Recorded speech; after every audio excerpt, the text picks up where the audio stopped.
नमस्कार, न्यूज 18 देख रहे सभी दर्शकों का स्वागत है। मैं हूं उमेश शर्मा। अक्सर आपने सुना होगा कि एक रेप केस जो होते हैं, खासकर ब्रूटल रेप केसेस में, और कई ऐसी घटनाएं हुई हैं जिसने पूरे देश को झकझोर के रखा है, चाहे वो निर्भया कांड हो, हाथरस कांड हो, और संविधान कानून की बातें हुई, स्पीडी ट्रायल की बात हुई। इसी को लेकर एक एडवोकेट है कीर्ति आहूजा, सुप्रीम कोर्ट की लॉयर हैं, पंजाब हरियाणा हाई कोर्ट की भी लॉयर हैं, पुणे बेस्ड हैं, पुणे में रहते हैं। उन्होंने एक पिटीशन फाइल की थी सुप्रीम कोर्ट में कि रेप केस, जो ब्रूटल रेप केस हैं, उनमें स्पीडी ट्रायल हो। उनके कुछ सजेशंस थे। उन्होंने सुप्रीम कोर्ट में जो अपनी जनहित याचिका दाखिल की थी, उस पर सुप्रीम कोर्ट ने केंद्र सरकार को कहा था कि जो सजेशन कीर्ति आहूजा की पिटीशन में है उनको देखिए, उन सजेशन पर काम कीजिए। तो फाइनली अब गृह मंत्रालय से उनको मैसेज आया है। हमारे साथ खुद कीर्ति आहूजा जुड़ चुकी हैं। बहुत बहुत स्वागत है कीर्ति जी आपका। नमस्कार। कीर्ति जी, ये बताइए कि ये जो आपने पिटीशन फाइल की थी कि ब्रूटल रेप केस में आपने सजेशन दी थी, क्या होना चाहिए, किस तरह से होना चाहिए, क्या एग्जैक्ट आपने पिटीशन क्या फाइल की थी, और अब सुप्रीम कोर्ट ने क्या कहा था, और फाइनली अब आपको अमित शाह जो गृह मंत्री उनके मंत्रालय से क्या आया? मैंने पीएल फाइल की थी सुप्रीम कोर्ट में दिसंबर 2020 में। उसमें मैंने काफी सारे सजेशंस दिए थे जो कि हमारे मौजूदा कानूनों में बदलाव की बहुत जरूरत है। आप देखेंगे कि रेप केसेस जो होते हैं वो इन्वेस्टिगेशन के बाद जब ट्रायल पर जाते हैं तो ट्रायल कोर्ट्स में वो केसेस बहुत सालों साल तक लंबे चलते रहते हैं। उसके बाद से अगर कन्विक्शन हो भी जाती है तो अपील में एपीलेट कोर्ट में बहुत सालों तक लटके रहते हैं। तो ऐसे में क्या होता है कि आरोपियों को जल्दी बेल मिल जाती है। अगर डिले हो ट्रायल में या अपील में, तो ट्रायल के दौरान या फिर अपीलेट स्टेज पे, दोनों ही स्टेज पे बेल का प्रोविजन है कि ऐसे में एक्यूज को बेल दे दी जाए। तो इस वजह से क्या होता है कि आरोपियों के अंदर डर नहीं आता है कि हम क्राइम करेंगे, लेकिन हम सालों तक ट्रायल को चलाएंगे, सालों तक अपील्स को पेंडिंग रखेंगे और फिर हम बाहर आ जाएंगे। तो जो डर होना चाहिए ये क्राइम्स में, वो आरोपियों में नहीं होता है। एक तो ये मुद्दा था मेरा। दूसरा मुद्दा मेरा ये था कि जो ओनस होता है प्रोसिक्यूशन के ऊपर होता है। बर्डन ऑफ प्रूफ, आपको पता होगा क्रिमिनल ट्रायल्स में बर्डन ऑफ प्रूफ हमेशा प्रोसिक्यूशन पर रहता है। मैंने अपने सजेशन में एक और ये सजेशन दिया था कि ओनस ऑफ प्रूफ एक्यूज पर शिफ्ट कर दिया जाए, क्योंकि ऐसे केसेस में आरोपियों के अंदर डर लाने के लिए कानून को इतना स्ट्रांग होना चाहिए कि आरोपी करने से पहले 100 बार सोचे। इसके अलावा एक प्रोविजन और है हमारे सीआरपीसी में, जिसमें कि आरोपी को पूरा राइट है अपना मर्जी का लॉयर करने का, लेकिन विक्टिम्स को ये राइट अवेलेबल नहीं है। विक्टिम्स को सरकार की तरफ से एक पब्लिक प्रोसिक्यूटर दिया जाता है, और आपको मालूम होगा कि एक पब्लिक प्रोसिक्यूटर के पास कई सारे केसेस होते हैं, तो वो एक अकेला वकील कितने केसेस को संभाल पाएगा। तो इसलिए मैंने ये भी एक मुद्दा उठाया था। इस तरह से मैंने 8-9 सजेशंस देते हुए सुप्रीम कोर्ट में ये पीएल फाइल की थी कि रेप के कानूनों के लिए आप एक सेपरेट लेजिस्लेशन बनाने का निर्देश दीजिए, जिससे कि ये जो कानून ऑलरेडी है लेकिन उसमें थोड़ा सा और स्ट्रिंजेंट अगर हो जाएगा और उनका इंप्लीमेंटेशन भी प्रॉपर हो, उसके लिए कुछ डायरेक्शंस हो जाएंगी, तो वो बहुत ही काम करेगा। तो सुप्रीम कोर्ट ने मेरी पीएल को देखा, सारे सजेशंस को अच्छे से सुना, और 3 जजेस बेंच थी।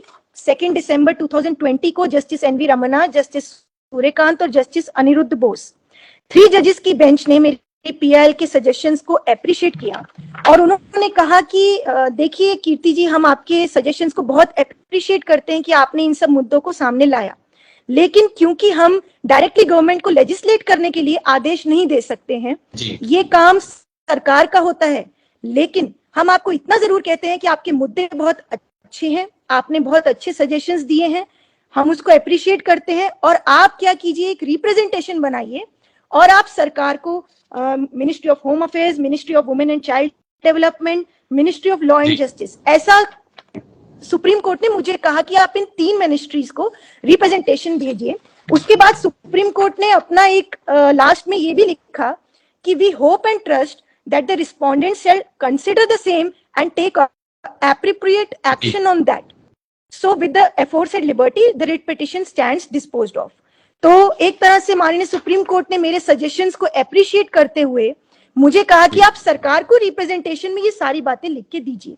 तो मैंने अगस्त 2021 में ये सारे सजेशंस एक रिप्रेजेंटेशन में डाल के मिनिस्ट्री ऑफ होम अफेयर्स जो है वहां पे मैंने ईमेल से ये रिप्रेजेंटेशन भेजा, जिसमें मैंने ये सुप्रीम कोर्ट का ऑर्डर भी अटैच किया। और अभी रिसेंटली मुझे 15 दिसंबर 2021 को ये रिप्लाई आया है मिनिस्ट्री ऑफ होम अफेयर्स से। ये आया है Shri Pawan Mehta, deputy secretary to the government of India, उनकी तरफ से आया है। और उन्होंने मुझे अपने रिप्लाई में ये लिखा है कि आपका जो रिप्रेजेंटेशन है वो हमने ministry of law and justice को फॉरवर्ड कर दिया है, क्योंकि आपके जो रिप्रेजेंटेशन में उसमें कुछ मुद्दे ऐसे हैं जो कि ministry of law and justice के जिम्मे आते हैं। तो मुझे लगता है कि एटलीस्ट मेरी बात सरकार तक पहुंची तो है और उन्होंने कुछ कंसिडर किया है, तभी ministry of law and justice को भेजा है।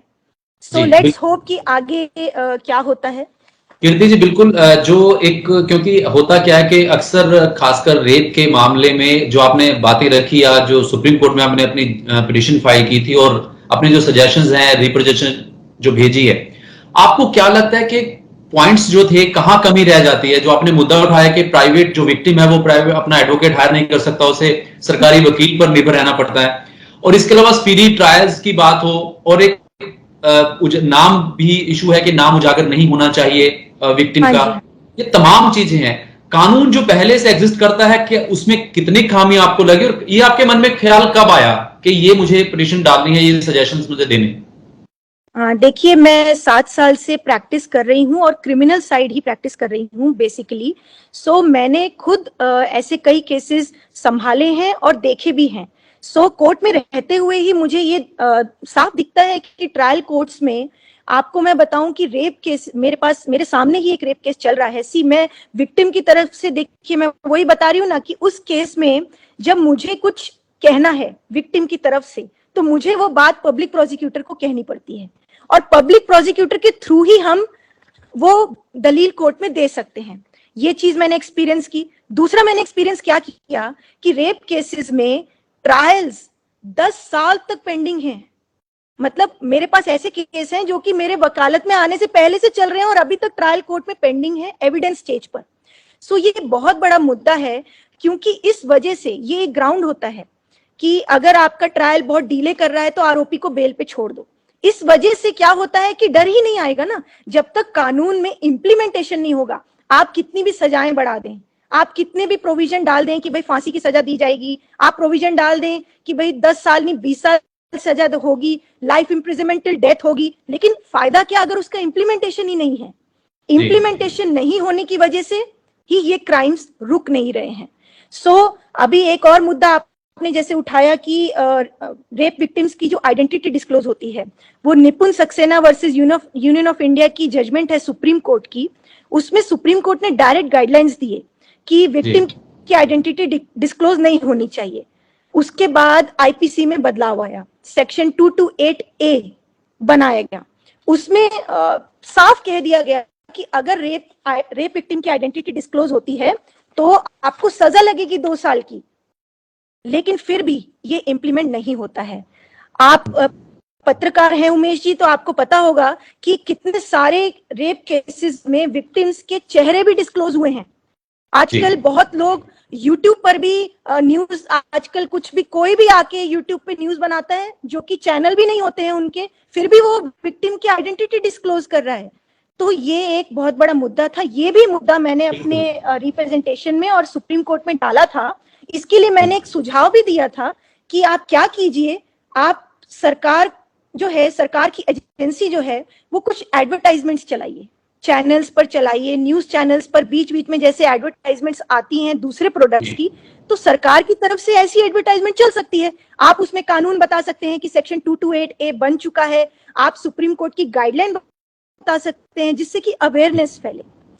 सो ये सुझाव पे भी स्पेसिफिकली ये जो मुझे ऑफिस मेमोरेंडम आया है होम मिनिस्ट्री से, उन्होंने भी स्पेसिफिकली इस पार्ट को मार्क किया है कि आपके पैरा नंबर 6 में जो पार्ट 8 है वो ministry of law and justice को रेफर करता है, तो हम आपका कम्युनिकेशन उनको फॉरवर्ड कर रहे हैं। यानी ये मुद्दा भी उनको बड़ा लगा है। एक सवाल इसमें कीर्ति जी ये भी है कि कई ऐसे मामले हुए हैं जो मीडिया में अगर हाईलाइट हो गए तो पूरा देश और पूरा या वकालत से जुड़े लोग या एनजीओज जाकर अपना सपोर्ट देते हैं, और कई ऐसे हजारों मामले हैं जो मीडिया की नजर से बचे होते हैं। जैसे आपने कहा कि आपकी वकालत में आने से पहले 10-10 साल 15 साल से वो ट्रायल चल रहा है, उनको इंसाफ नहीं मिला।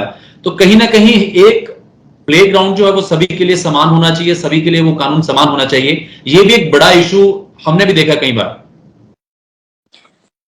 देखिए, ये बात है कि मीडिया में जो आ जाता है, हाईलाइट हो जाता है केस, वो फास्ट ट्रैक चलता है। जैसे कि निर्भया का केस सबसे बड़ा उदाहरण है इस बात का। लेकिन उसमें आप देखिए कि आप विक्टिम के नाम को दूसरी तरह से रिप्रेजेंट कर सकते हैं। जैसे कि कोर्ट में भी क्या होता है, हम कोर्ट में प्रैक्टिस करते हैं तो हम रेप विक्टिम का नाम या तो XYZ बोलते हैं या प्रोसिक्यूट्रिक्स बोलते हैं या कोई एक नया नाम बना के एक दे देते हैं। तो वो काम किया जा सकता है शुरू से, फर्स्ट डे से, और उसके साथ भी आप उस केस को हाईलाइट कर सकते हैं। तो वो एक सॉल्यूशन के साथ अगर किया जाए, एक अच्छे तरीके से किया जाए, तो वो एक बाधा नहीं बनेगा। हालांकि मैं बल्कि इस चीज के खिलाफ रही हूँ शुरू से। मैंने पहले भी जब निर्भया का केस हुआ था और उसमें कन्विक्शन आई थी, तो मैंने काफी सारे सोशल मीडिया पर ये संदेश दिया था कि क्यों सिर्फ निर्भया केस में ही ऐसा हुआ कि 7 साल में प्रॉपर कन्विक्शन हो गई, फांसी पर भी चढ़ गए आरोपी। क्यों ऐसा कि बाकी केसेस 7 साल में तो एविडेंस स्टेज पर भी नहीं आते। तो उसी के लिए ये मैंने अपनी पिटीशन डाली थी PIL, और उसमें मैंने ये सुझाव दिया था कि हर एक रेप केस, चाहे वो छोटा हो या बड़ा, चाहे वो हाईलाइटेड हो या ना हो, उसमें आप ट्रायल का जो टाइम पीरियड है वो फिक्स कर दें और टाइम बाउंड होना चाहिए। टाइम बाउंड होना चाहिए। और यहाँ पे मैं उमेश जी आपको एक बात बताना चाहूंगी कि हमारे IPC में, CRPC में सेक्शन 309 है, वो अभी 2018 में अमेंडमेंट हुआ है। उसमें ऑलरेडी ये एक प्रोविजन था कि भाई एक्सपीडिशियसली ट्रायल चलने चाहिए, पर स्पेसिफिकली उसमें एक अमेंडमेंट हुआ अभी 2018 में, जिसमें ये कहा गया कि रेप केसेस के ट्रायल्स 2 मंथ्स में कंप्लीट होने चाहिए। ये सेक्शन अभी रिसेंटली 2018 में अमेंड हुआ है, लेकिन उसके बावजूद भी ग्राउंड लेवल पर ये सेक्शन इंप्लीमेंट नहीं होता है। सो ये भी मैंने मुद्दा सुप्रीम कोर्ट में डाला था अपनी PIL में कि सेक्शन 309 को इंप्लीमेंटेशन प्रॉपर नहीं हो रहा है। तो आप क्या कीजिए, कुछ एक सेपरेट रूल्स बना दीजिए, एक बिल पास कीजिए, जिससे कि जो मजिस्ट्रेट्स हैं, जो सेशन कोर्ट्स हैं, उनको एक बाइंडिंग हो जाए कि नहीं, डे टू डे करना ही है और टाइम बाउंड पीरियड में करना ही है। कीर्ति जी, एक सवाल ये भी है कि कई मामलों में ऐसा देखा जाता है कि झूठे मामले भी साबित होते हैं जब वो ट्रायल की स्टेज पर आते हैं। कोई लोग निर्दोष भी साबित हुए हैं, जेल में रहना पड़ता है। वो कहीं ना कहीं विक्टिम का पार्ट सिर्फ महिलाएं नहीं, पुरुष भी उसमें होते हैं। तो उसके लिए आपको क्या आपकी सजेशन थी उसमें पिटीशन? हाँ जी, बिल्कुल मेरा सजेशन देखिए, जो मैंने सारी चीजें इसमें डाली हैं, और भी मैंने सजेशंस उसमें फॉल्स केसेस के लिए भी डाला है। लेकिन मैं आपको सबसे बड़ी बात अगर ये बताऊं कि जो सजेशन मैंने रेप विक्टिम्स के लिए चाहा है, टाइम बाउंड पीरियड और स्पीडी ट्रायल का, वो मुद्दा, वो सजेशन ऑटोमेटिकली उन इनोसेंट्स के लिए भी काम करेगा जिनके ऊपर फॉल्स केस रजिस्टर होते हैं। देखिए, अगर कोई रेप केस रजिस्टर होगा और इन्वेस्टिगेशन टाइम बाउंड हो जाएगी, ट्रायल भी अगर टाइम बाउंड 2-3 महीनों में हो जाएगा और अपील भी जल्दी हो जाएगी, तो आप देखिए सीधे तरीके से जो इनोसेंट लोग हैं, जिनके ऊपर फॉल्स केस हुआ है, उनको भी तो जल्दी न्याय मिलेगा, वो भी तो जल्दी फ्री होंगे। अदरवाइज जो फॉल्स रेप केस करते हैं, जो जिस मकसद से करते हैं, वो किस मकसद से करते हैं कि एक बार हमने केस कर दिया, एक बार हमने सामने वाली पार्टी को जो है जेल में डाल दिया, उसके बाद वो बेल पे बाहर आए, सालों तक वो केस जानबूझ के लटकाते हैं, क्योंकि उनको भी पता है कि हम हार जाएंगे, ऐसे विक्टिम्स को जो झूठा केस करते हैं। तो ऐसे में उन आरोपियों को जो कि फॉल्स केस में रजिस्टर्ड हैं, जो एक्चुअली इनोसेंट हैं, उनको भी जल्दी न्याय मिलेगा और जल्दी फ्री होंगे। जब ट्रायल जल्दी होगा, अपील जल्दी होगी, तो ये जो प्रोविजन और ये जो सजेशन है, ये दोनों तरफ से फायदेमंद है, दोनों तरफ से ये बेनिफिशियल है।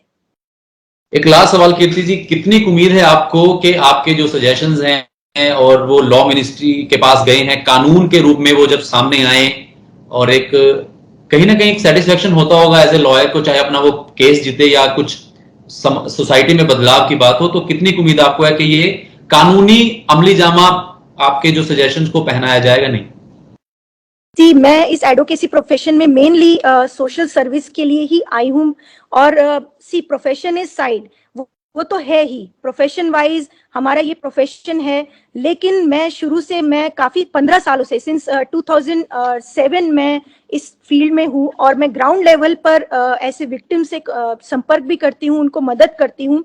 और उसके बाद ही मैं इस एडवोकेसी फील्ड में आई, जब मुझे लगा कि मुझे एक एडवोकेट बन के ही ग्राउंड लेवल पर परिवर्तन करने होंगे। सो यस, सेटिस्फैक्शन तो होती है, लेकिन तभी पूरी होगी जब ये कानून सही में पूरे देश में बन जाएगा और लागू होने लगेगा। तो मैं आपको एक और ये बताना चाहती हूँ खबर, उमेश जी, की अभी रिसेंटली स्टेट ऑफ महाराष्ट्र में शक्ति बिल पास हो गया है जी। और उन्होंने मेरा ये सजेशन, जो टाइम बाउंड वाला था, स्पीडी जस्टिस वाला, जो मैं पिछले 3-4 साल से उठा रही हूँ, वो सजेशन उन्होंने अपने शक्ति बिल में शामिल कर लिया है। सो ये एक मुझे लगता है कि बहुत अच्छा कदम हुआ है। और इससे मुझे काफी खुशी भी हुई है कि स्टेट ऑफ महाराष्ट्र में एटलीस्ट ये प्रोविजन आ रहा है। अभी बिल दोनों सभा से पास हो गया है, एक्ट बन जाएगा और इम्प्लीमेंट भी धीरे धीरे हो जाएगा। हालांकि देखिए, इस सब करने में बहुत मुश्किलें भी आएंगी, बिकॉज ट्रायल कोर्ट्स को इतना एक्सपीरियंस नहीं है फास्ट ट्रायल करने का। बिकॉज मैं खुद एक एडवोकेट हूँ, मैं जानती हूँ कि कभी स्टेनो नहीं होता है, कभी जो है कोई क्लर्क नहीं होता है, कभी वकील नहीं आ सकते हैं, कभी पार्टी नहीं आती है, बहुत सारे इश्यूज हैं। इसीलिए ऐसे में हो सकता है कि सरकार को पब्लिक प्रोसिक्यूटर्स और ट्रायल कोर्ट्स को ट्रेनिंग की भी जरूरत पड़े। तो वो सब करना चाहिए सरकार ने। लेकिन एटलीस्ट अगर उस मुद्दे को समझ के एक कदम आगे बढ़ चुका है, तो आई होप कि ये पूरे देश में भी एक दिन आ जाएगा। और अभी क्योंकि होम मिनिस्ट्री से मुझे ये लेटर आया है, तो उम्मीद और बढ़ गई है और मैं इस चीज को अंत तक ले जाऊंगी, ऐसा मैंने सोचा है। और शक्ति बिल के बारे में जो मैंने आपको बताया स्टेट ऑफ महाराष्ट्र में, वो मैं सभी दर्शकों के लिए भी ये बता दूं कि स्टेट ऑफ महाराष्ट्र में अब ट्रायल कोर्ट में जो ट्रायल चलता है रेप केसेस में, वो 30 दिन के अंदर ट्रायल कंप्लीट करने का प्रोविजन हो गया है। और जो अपील है, अपील कितने दिनों में सुनवाई होनी चाहिए? 45 डेज में। 45 डेज में अपील डिसाइड हो जानी चाहिए।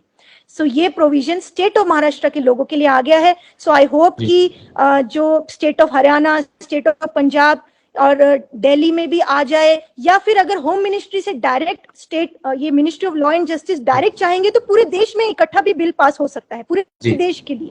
सो आई होप, मुझे लगता है कि उम्मीद अब जो है वो काफी बढ़ गई है and I hope for the best.